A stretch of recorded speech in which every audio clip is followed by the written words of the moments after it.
എനിക്ക് ഓരോ നിമിഷവും നിറവുള്ളതാണ്. വ്യത്യസ്ത ഭാവങ്ങൾ നിറഞ്ഞതാണ്. ആഴമുള്ള അനുഭവങ്ങളിലേക്ക് അവ വഴി തുറക്കുന്നു. ആസ്വദിക്കൂ തന്മയി ഭാവത്തിൽ. തന്മയി ജ്വല്ലറി, നിലമ്പൂർ. അഴിമതികൾക്ക് കൂട്ടുനിൽക്കാത്തതാണ് വഴിക്കടവ് ഗ്രാമപഞ്ചായത്ത് സെക്രട്ടറിക്കെതിരെ പ്രസിഡന്റിന്റെ നേതൃത്വത്തിൽ സമരം നടത്താൻ കാരണമെന്ന് പ്രതിപക്ഷാംഗങ്ങൾ ആരോപിച്ചു. വൈസ് പ്രസിഡന്റിന്റെ ഏകാധിപത്യ ഭരണമാണ് വഴിക്കടവിൽ നടക്കുന്നത് എന്നും ഇവർ വാർത്താസമ്മേളനത്തിൽ പറഞ്ഞു. പഞ്ചായത്തിലെ 80% പ്രവൃത്തികളും സ്വന്തക്കാരനായ ഒരു കരാറുകാരന് മാത്രമാണ് നൽകുന്നത്. ഇയാൾ ഏറ്റെടുത്ത മിക്ക പ്രവൃത്തികളും പൂർത്തിയാക്കിയിട്ടില്ല. കോടികൾ ചിലവഴിച്ച് ചെയ്യുന്ന 4 പ്രവൃത്തികൾ വിവിധ ഏജൻസികൾക്ക് നൽകിയിരുന്നു.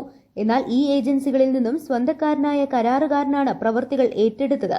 അഴിമതിക്കെതിരെ വിജിലൻസിന് പരാതി നൽകുകയും സമരം ശക്തമാക്കുകയും ചെയ്യുമെന്ന് പ്രതിപക്ഷാംഗങ്ങളായ M Shihab, P K Abdul Kareem, Mujeeb Thurakkal, Silvy Manoj, Nimisha P Nag, Bushra Thekkan, T M Shailaja, Eliyamma Biji, Jalajamani, Rihyanath എന്നിവർ വാർത്താസമ്മേളനത്തിൽ പറഞ്ഞു.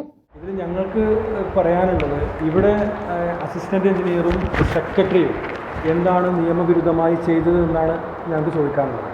ഞങ്ങൾ വെല്ലുവിളിച്ച് ചോദിക്കുകയാണ്. വഴിക്കടവ് ഗ്രാമപഞ്ചായത്ത് ഭരിക്കുന്ന UDFന്റെ മെമ്പർമാരോട് ഇവിടെ പുതിയതായിട്ട് വന്നിട്ടുള്ള സെക്രട്ടറിയും അസിസ്റ്റന്റ് എഞ്ചിനീയറായിട്ടുള്ള ഉദ്യോഗസ്ഥനും എന്ത് അഴിമതിയാണ് അല്ലെങ്കിൽ എന്ത് നിയമവിരുദ്ധമായ പരിപാടിയാണ് നടത്തിയെന്നുള്ളത് അവർ തെളിയിക്കാൻ അവർ തയ്യാറാണ്.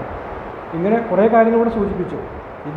ഇത് അവർക്കിടയിലുള്ള UDFനകത്ത് ലീഗും കോൺഗ്രസിനും ഇടയിലുള്ള തമ്മിലുള്ള അഭിപ്രായ വ്യത്യാസം ജനങ്ങൾക്കിടയിൽ മറച്ചു വെക്കുന്നതിന് വേണ്ടി മാത്രമാണ് കഴിഞ്ഞ ദിവസം ഒരു സമരം എന്നുള്ള രൂപത്തിൽ ഒരു ആഭാസ സമരം അവിടെ നടന്നിട്ടുള്ളത്. അത് നിങ്ങൾക്കൊക്കെ അവിടെ വന്ന ആളുകൾക്കൊക്കെ കൃത്യമായിട്ട് അറിയാം. 3-ാം തീയതി നടന്ന ഭരണസമിതി യോഗം എടുത്തിട്ടുള്ള ഈ തീരുമാനം, അതായത് അവിടെ റിവിഷൻ പ്രൊജക്റ്റുമായി ബന്ധപ്പെട്ട് ഭരണസമിതി അംഗീകരിച്ചിട്ടുള്ള റിവിഷൻ ബഹുമാനപ്പെട്ട പ്രസിഡന്റ് അത് അംഗീകരിച്ച് ഒപ്പിട്ട് സെക്രട്ടറിനെ ഏൽപ്പിക്കുന്നു. സെക്രട്ടറി അത് സെക്ഷൻ ക്ലർക്കിന് കൈമാറുന്നു. അത് റിവിഷനായിട്ട് ബന്ധപ്പെട്ട് അതിൻ്റെ പ്രാരംഭ പരിപാടികൾ ആരംഭിക്കുന്നു. 1-2 ദിവസം അത് ചെയ്തുകൊണ്ടിരിക്കുന്ന സമയത്ത് കരിമാക്ക് സൂചിപ്പിച്ചു, അത് മാറ്റാൻ വേണ്ടി വൈസ് പ്രസിഡന്റ് നിർദ്ദേശം വരുന്നു. വൈസ് പ്രസിഡന്റ് നിർദ്ദേശം അനുസരിച്ച് അത് വീണ്ടും മാറ്റുന്നു.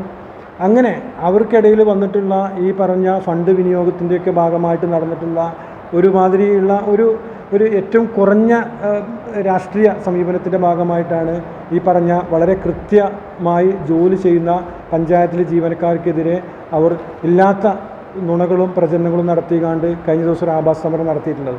ഞങ്ങൾക്കത് ഇങ്ങനെ തുടർന്ന് പറയേണ്ട ഒരു ഉള്ളത് കൊണ്ടാണ് ഞങ്ങൾ ഇങ്ങനെ ഒരു പത്രസമ്മേളനം നടത്തുന്നത്. ഇപ്പോൾ ഇവിടെ വിട്ടുപോയൊരു കാര്യം, ഇപ്പം കഴിഞ്ഞ ഞങ്ങൾ ഭരണസമിതി 2021 ന്യൂസ് ബ്യൂറോ, എടക്കര. സ്വന്തം ഹൈസ്പീഡ് ഇന്റർനെറ്റ്, നമ്മുടെ സ്വന്തം ഇന്റർനെറ്റ്.